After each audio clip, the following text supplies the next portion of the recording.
What's up, guys? I'm Riven. And I'm Talos. We're the Studley Boys. Welcome back to the Studley News Network. For this week, we're doing a double upload. We missed last week's episode because of our charity stream, which Talos will talk about in a second.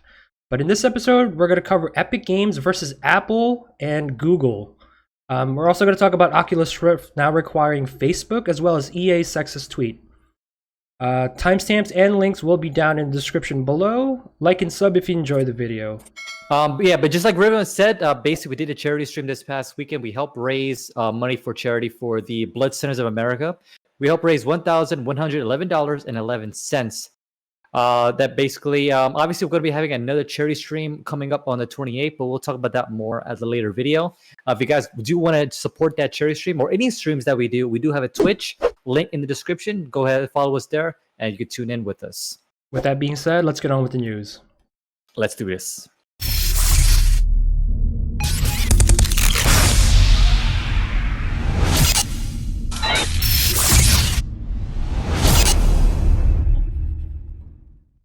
So moving into this first article. So this is like an ongoing story right now. I think it happened last week or so. Mm-hmm. I think the tail end of last week, I believe. Yeah. So there's been a bit of a fight between Epic Games, who are the developers of Fortnite, an extremely popular battle royale game, and the Google and Apple Play Store. It started off with Apple, but then Google also stepped in. Fortnite conquered the video game world. Now it's taken on Google and Apple. Just a quick backstory, basically. For those that understand or played Fortnite, there's like skins and stuff like that for in-game purchases within the Fortnite game. And typically, if you have a game on the Apple Store as well, I would assume in the Google Play Store, you have to pay a certain fee to the people hosting that game on that server. As well as the price on top of that. So assuming the skin is like $4.99 typically on PC, it's probably going to charge like $5.99 on the Apple Store as well as the Google Play Store to compensate the difference of buying that in-game purchase because of the contract that they signed to get hosted in the app stores. But basically, Epic Games either internally did this, or that's the rumor going around that they did this to kind of, shun them in a way, or show how I guess show them off. I'm not sure. But wait a minute. I think what they did was they used it to bypass the because a portion of their sales that they make through the Apple Store goes to Apple. So they programmed it in a way that you can choose to purchase it from the Epic Game Store directly. They sell it for cheaper, but they get all of the money and they don't have to give any to Apple, pretty much. Yep. And then Apple as well as Google found out about this, and now they forced that app off their platforms. Yes, and right now there's a big lawsuit going around with Epic suing Apple. And then also Google removed them as well. So I'm guessing they're also involved in the lawsuit. There's a rumor going around though that the I want to say it was the producer or one of the main guys over at Epic Games initially planned this out, because if you looked at one of the I want to say it was like a trailer that they posted. Yes, where it was like an old Apple commercial. They parodied an old Apple commercial from 1984 or something like that, right? So they already had it. They had it ready. So everyone assumes that they knew what they were doing when they did this. They knew that they will get found out. Yeah, they knew that Google and Apple were gonna kick him out, and they were gonna go through with the lawsuit. So yeah, it was it's right now everything's pointing to the fact that it may have been intentional. Whose side are you on? Who do you let's argue for both sides actually. So let's look at it from Epic's point of view. If I was in the side of Epic, basically the way I would defend it is it kind of goes against the almost like a free rights program kind of way. You initially made that program. You should in that respect earn every single money from what you did for that program.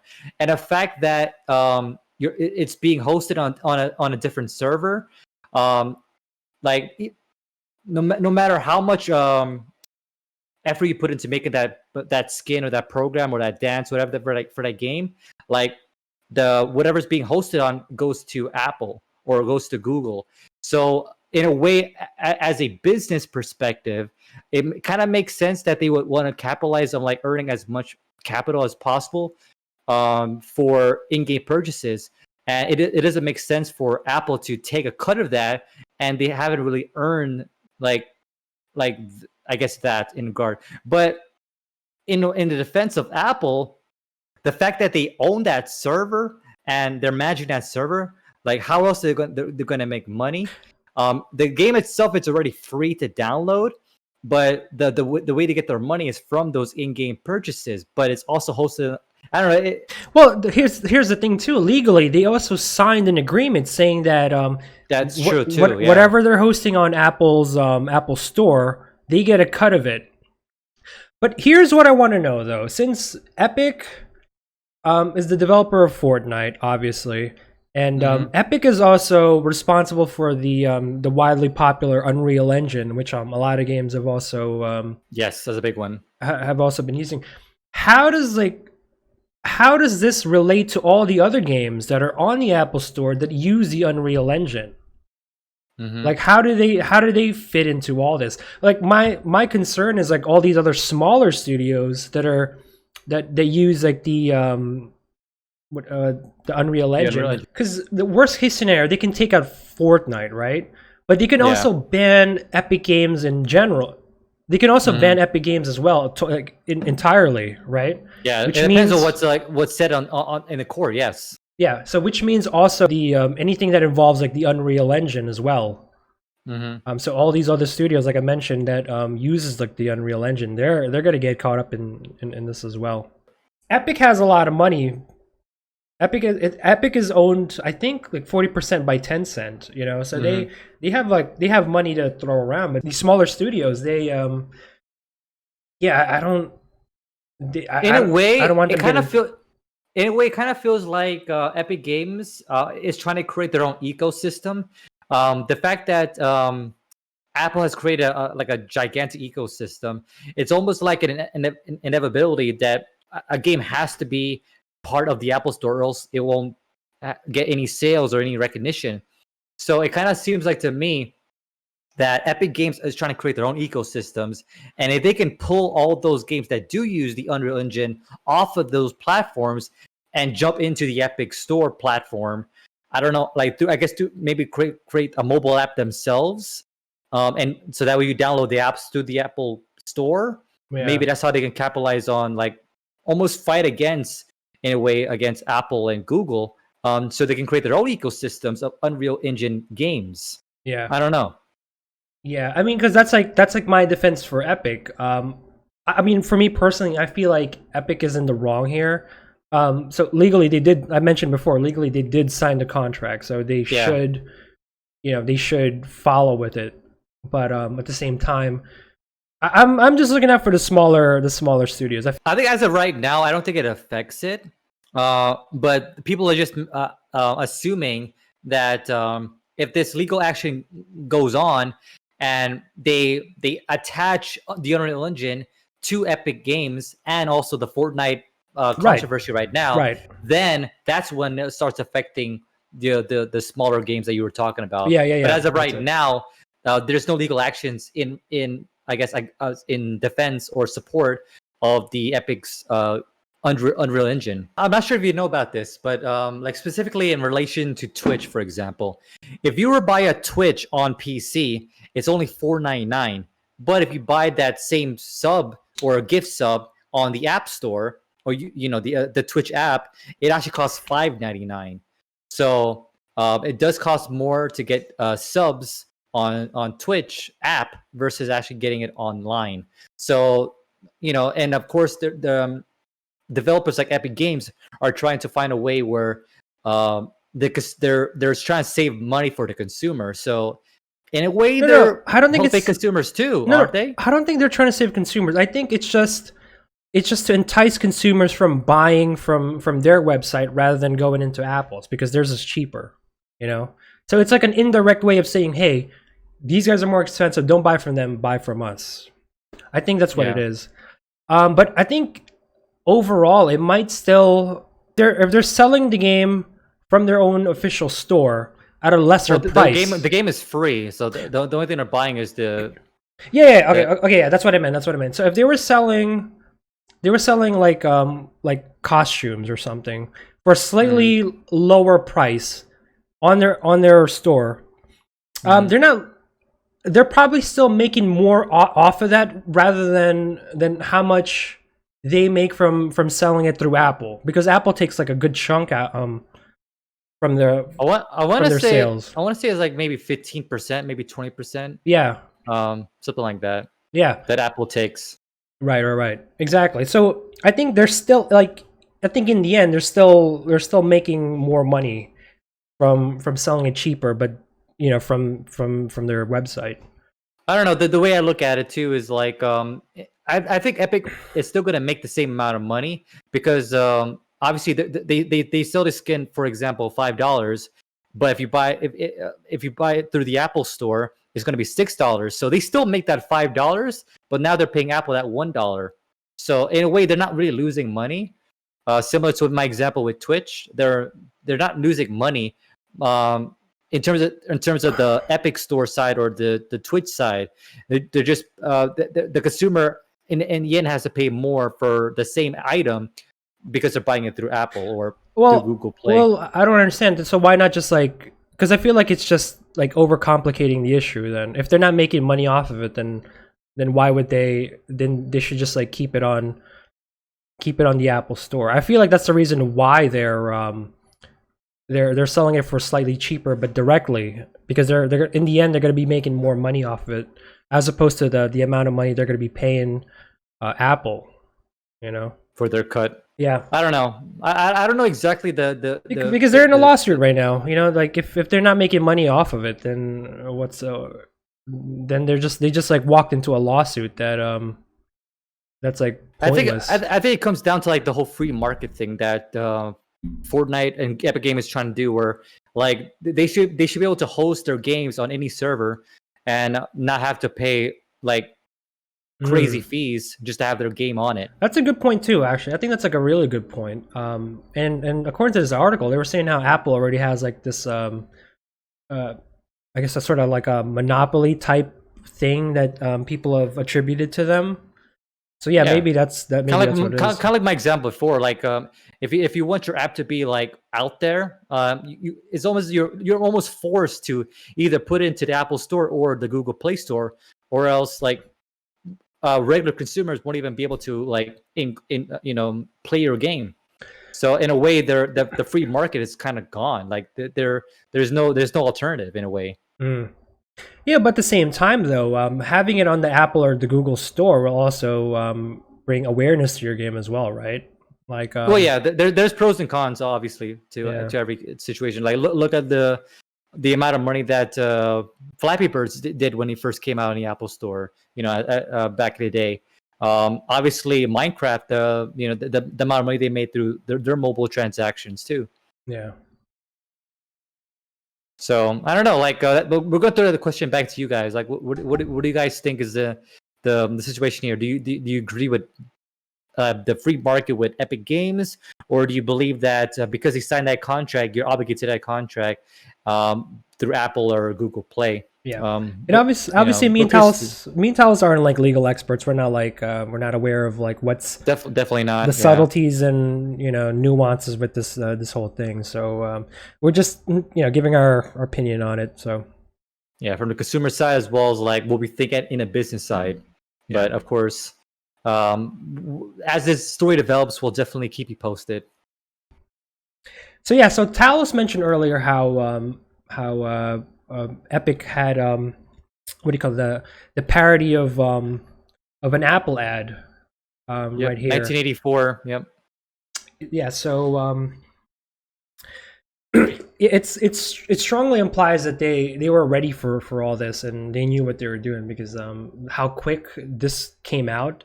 Because I believe this came out like immediately when the whole thing dropped and the lawsuit was announced, and this thing If came not out a few days later. Yeah. I don't know what to say about it. It's like, it's almost like Epic Games is sort of it's sort of going for like this the people versus corporations angle. Corporation. Yeah, so according to this article, they're like weaponizing Fortnite fans against Apple and Google. So yeah, so it's almost like it's us versus them. You know, it's us, we're the 99%, them, they're the 1%. You know, which is, in my opinion, a little bit hypocritical since Epic Games is also $1 billion company. Yes. That's owned by one of the wealthiest companies on the planet, Tencent. So yeah, it's a little I don't know. I feel like it's like I understand what they were trying to do, but I don't think it came out as what they expected. You know, they're $1 billion company. They're not for the people. They're there to make money. They're off for the of money. people. They're for the investors. Yeah, so they're not with us. All right, guys, rolling into Talos Tidbits now. But before we get started, a word from our sponsors, which is us. But more specifically, our charity stream that we're going to be pushing out again on the 28th. We initially did our first charity stream back this past Sunday, but we're going to be doing a second round for the Blood Centers of America. So definitely, if you guys want to check out, support us for the final haul, we will be doing it on the 28th of August. I guess rolling into the first article here. Vampire the Masquerade Bloodlines 2, their lead writer said he was suddenly terminated. If you guys want to see any of the articles in question, definitely check out the description down below if you guys want to read more specifically about this event. All right, moving into some old school news, but also a new spin to it. Fresh Prince of Bel-Air is looking like it's getting a reboot with Will Smith on board. For those that may remember, there was a YouTube series back in the day that did like a more drama series of the Fresh Prince, and Will Smith actually looked at it, loved it, and now they're actually getting their own Netflix spin to it. So no news on when the actual release is. We'll definitely keep you posted. In some Microsoft news, it looks like they're going to be killing off officially the Internet Explorer in November 2020. Now, this was a long time overdue, but looks like we're going to say goodbye to IE. I believe Edge has fully replaced it as of right now, but long memories. I think 20 years of long memories for Internet Explorer. In Twitch-related news, it looks like the U.S. Army is returned back to Twitch, and it started off kind of bizarrely. If you want to read more details on that, check out the description for more details. In Baldur's Gate news, looks like a third one is being developed right now, and looks like it's going to be quite good, actually. So we're definitely excited to see some more Baldur's Gate, especially if you're a fan of 1 and 2. In some more Twitch-related news, looks like Pokimane did an apology video in regards to some of the tweets and comments that she made, and it kind of split the audience for Twitch and YouTubers alike. Hitman 3 looks like it's going to be an Epic Game Store time exclusive. So unfortunately, it's going to be a year time exclusive for PC. So if you guys want to play it on a different console, unfortunately, you're going to have to wait. The final tidbit looks like Sony's working on the next generation of VR headsets. But the article suggests here that it's not exactly PSVR. So definitely read the articles down below. All the links in the description for you to check out. But now back to the main news. Now, speaking of VR that we talked about in Talos Tidbits, Oculus VR looks like it's going to start requiring Facebook accounts in order to use it. And users aren't happy at all. So according to this article, Oculus announced that starting on October 2020, first-time users on the Oculus VR headset will need to log in using a Facebook account, and that support for independent Oculus accounts will end after January 1st, 2023. Now, this isn't the first time that we heard about this Facebook integration. I believe we were covering the Xbox Series X. They were saying how since they got rid of Mixer, that they're incorporating Facebook gaming as part of their sort of streaming, onboard streaming platform. And of course, people weren't happy with that one either. Well, for one thing, right? Facebook. Well, not a lot of people have Facebook. Like some people don't like having Facebook. You know, they shouldn't feel like they have to create one just to be able to play or do certain things with their consoles, right? And plus, also exactly. Facebook also has this history of stealing people's data as well. And I know like a lot of people are very careful when it comes to Big time. yeah, wanting to keep their information private. In some regard, it as a business, it makes sense. You can build that ecosystem of like users, but as a consumer, I can totally agree. Like this sucks. Like like if I want to play Oculus VR, like it shouldn't matter if I'm logged into an account or not. Like I made this account for Oculus VR. I want to just log in with them and play VR games. I don't have to. I don't want to like connect a different device in order to use it. But the common trend here that I'm noticing is people are trying to build their ecosystems. We talked about that before with Epic Games and Epic Store and all that stuff like that. But in terms of like Facebook, they're pretty notorious for this. Like when you first log into Facebook, like in terms of like different apps, if you go to if you download an app, for example, they ask you, "Oh, do you want to log in with your Facebook account in order to create an account?" And then it links that game to Facebook. And now Facebook has pretty much a database of what games you actually play and what you have logged into your account. And so, for some people, that's not cool. Like they want to keep that private. And the fact that they're also going to add that to Oculus Rift and the VR stuff, then that also adds that ecosystem, that community over into the Facebook community. And of course, granted, they're not happy with it. But here's what I don't understand, though. Maybe they didn't outline it in this article, but say you don't have a Facebook account and you wanted to use your Oculus.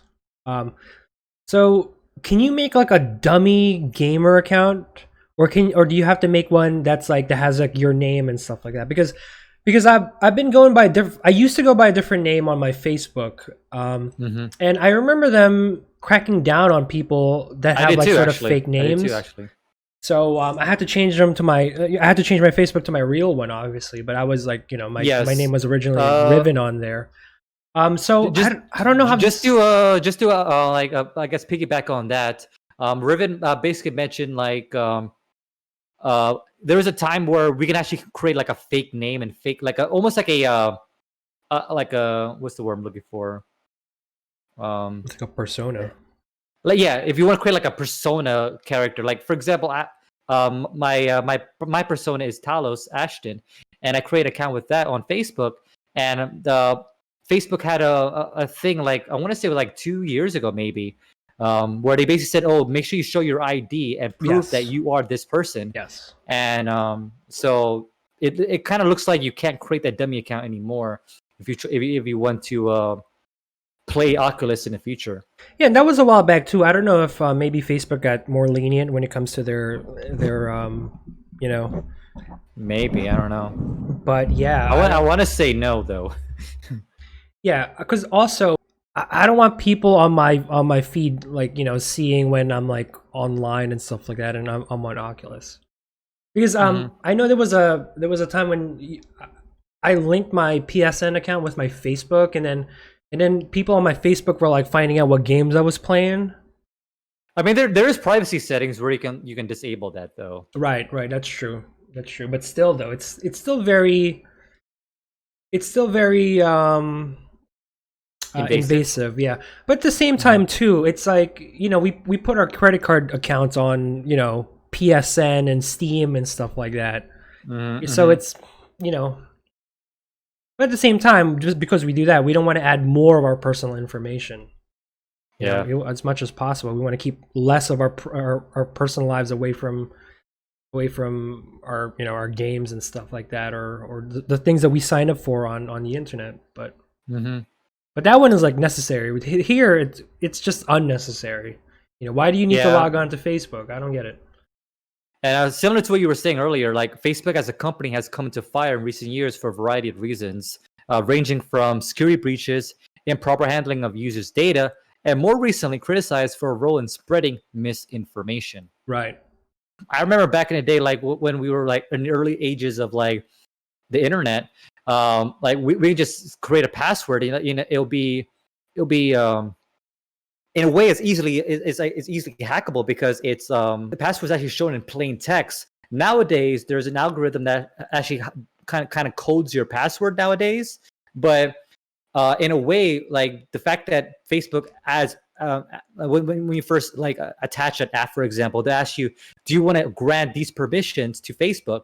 And in to some people that could be like, oh my god, I don't want them to know like my bio and my information, like who I'm friends with. So that could be a hindrance too in terms of security. And the fact that they have issues with handling that user's data is scary. It's very scary out there. And so people can impersonate you on the internet. That's a lot easier to do nowadays, and it's a scary thought. Alrighty, so last article of the video. This is a really pretty funny one in my opinion, but E3 is kind of in trouble right now. They got in trouble for for releasing a list. Yeah, like a top 10 list, basically. Yes. Yeah, so it's like a list of games that women gamers are playing, and they got in trouble for it. I don't know who's running, E3's Twitter. They obviously didn't think this one through, especially nowadays when gaming is so it's more inclusive than it's ever been. It's not just like a guy's hobby now. I think it was okay from them to make a article like that, but at the same time, I felt like a lot of the games just felt like that stereotypical girl gamer, and it didn't like encompass the grand scope of what gamers, especially those of the female gender, actually play. Like you mentioned before, I know like female gamers that love horror games, for example, Yeah. and they play those games. But instead, the games that we did get on this top 10 list was like Barbie's Vacation, Kim Kardashian's, Well, Well, let's take a look at some of them. Okay, first let's read the article here. At 11:37 a.m. this morning, the E3 Twitter account, which has over 2 million followers and is presumably controlled by the Entertainment Software Association, a video game industry lobbying group, tweeted out, "Great list of games women gamers are playing. Any of your favorites make the cut?" It also linked to a recently published list over on Parade's website of 25 online games that women enjoy. Okay, so let's run down the list right now. The original article was taken down, obviously. So here's the archived article. It's by Parade. The games we played, 25 online games that women enjoy. So let's go through it. Sudoku. Sayonara Wild Hearts.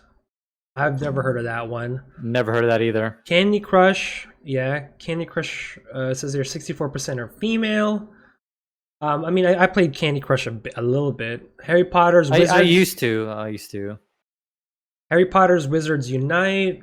Animal Crossing New Horizons. Overwatch. Solitaire. Sims 4. Stardew Valley. Spelunky. Bejeweled Classic. Bang Dream Girl Band Party. Casino World. Star Chef Cooking Game. Tiny Wings. Heyday. Kim Kardashian's Hollywood Adventure, Harvest Moon Seeds of Memory, House Flipper, Just Dance 2020, Disney's Code Illusion, The Game of Life, Drawful 2, and Love Letter. Oh, and Tetris. I mean, they did specify in the article these are free games that women play. So that may be why it's so specific to like mobile games. Right. But yeah. Do you consider this gaming though, personally? Is if a woman came up to you and she says, "Yeah, I'm a gamer," but she only plays like whatever, Tetris and Sudoku and whatever and Candy Crush. I consider it games because it is a game. It passes time. It may not be the game that like you would normally associate with like a third party game, like for example, like Doom or right.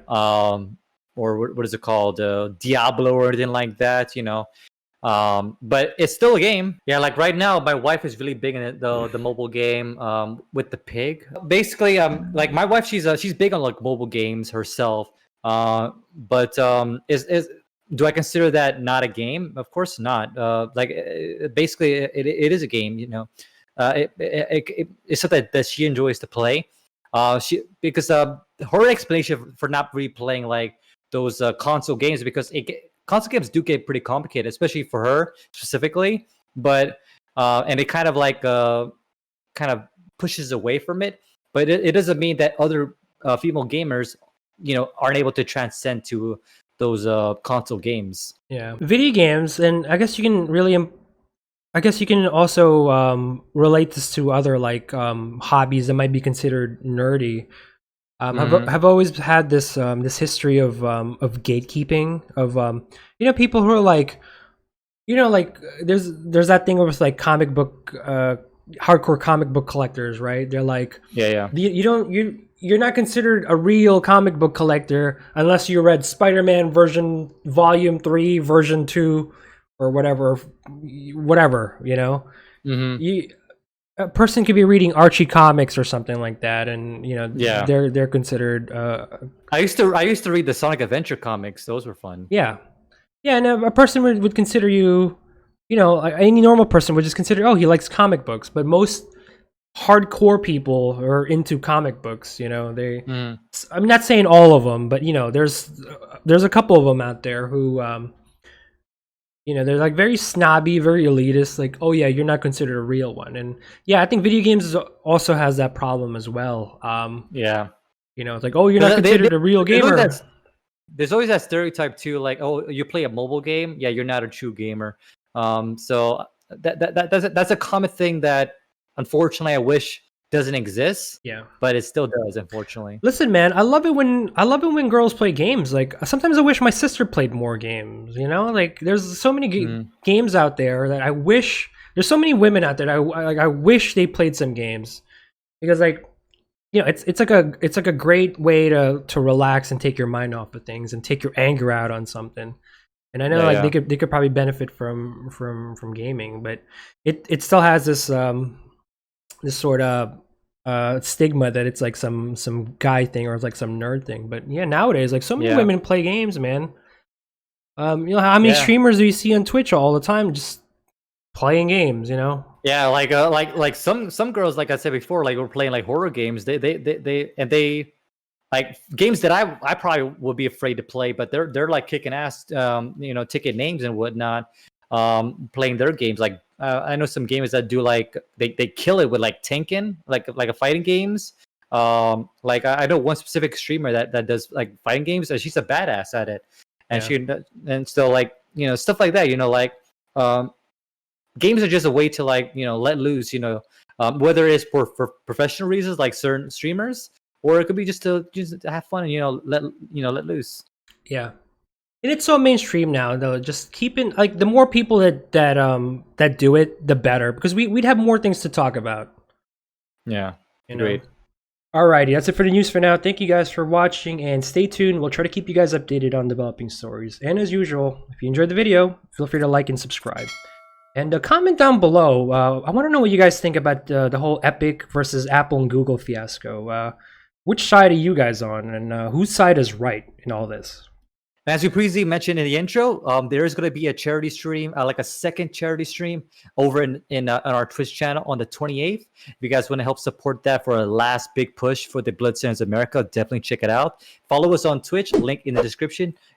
We also stream on other days as well, Tuesdays, Fridays, and Sundays. Definitely check out the stream on the 28th specifically if you want to support the charity stream. That's all I got. This is Studley signing out. See you guys later. All right, there, guys.